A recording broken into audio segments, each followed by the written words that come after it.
a disaster for them because they are very good in the air. Yes, and they can play as well, like I said before. So I think Manchester City has to be very careful. When we all know that they play with a high defense, they play with a high line. They can move all their defensive line all the way to the final third of the opponent. You see, and this is where some of the times they take this seriously because they are a team of taking risk. That is what they are known for. They play with a high defensive line, and if they don't take care, and I believe this is what they do. Whenever they come with that high line, they have Kyle Walker, who is very pissy. Yes, who is very pissy. I don't think Edin Dzeko can outrun uh, Kyle Walker. No, I don't think so because he is very pacey, yes, and he can handle that. So most of the times you're going to have Ruben Diaz moving forward with leaving Kawaka and Akanji behind. Okay, because we know Ruben Diaz is not that quick, enough. But this is what I see. Now going to Inter. Now let's go to Inter Milan. They have some, you know, deficiencies. Yes, they do have some the defensive deficiencies, if I should say. They have their weaknesses, and they are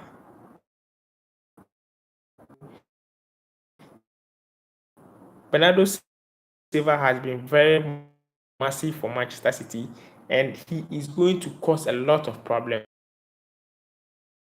He is going to make any move of going forward. He has to be trackable because mind you, Bernardo Silva can do that job very well.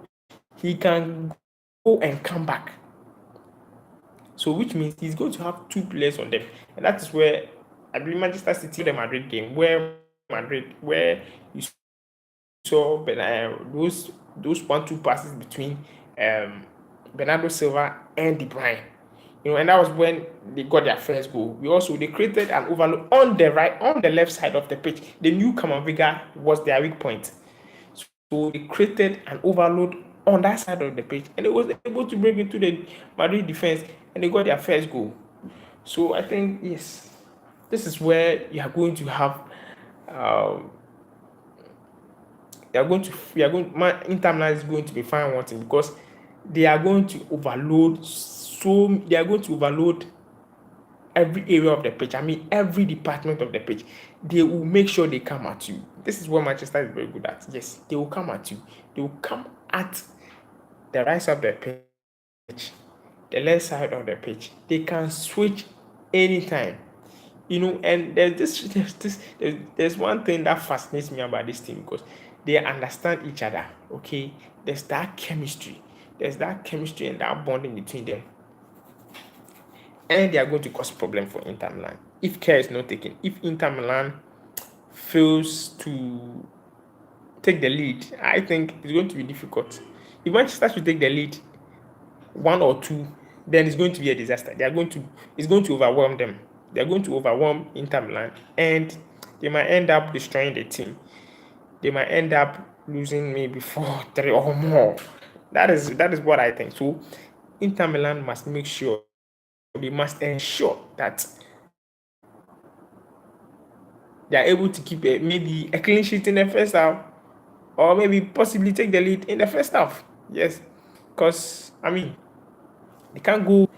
We all know what Manchester City is capable of, and they must go at it. Yes, they must be prepared to withstand Guardiola's men. Okay, so please let your comments and please don't forget to like, share, and subscribe. This is Sports 1v1. I go by the name Seth Kwabna Sare. Yes, and today I'm doing a live on Manchester City and between the game between Manchester City and Inter Milan tomorrow at 7 in the evening. Okay, so that is just about that. Please do not forget to like, share, and subscribe. Okay.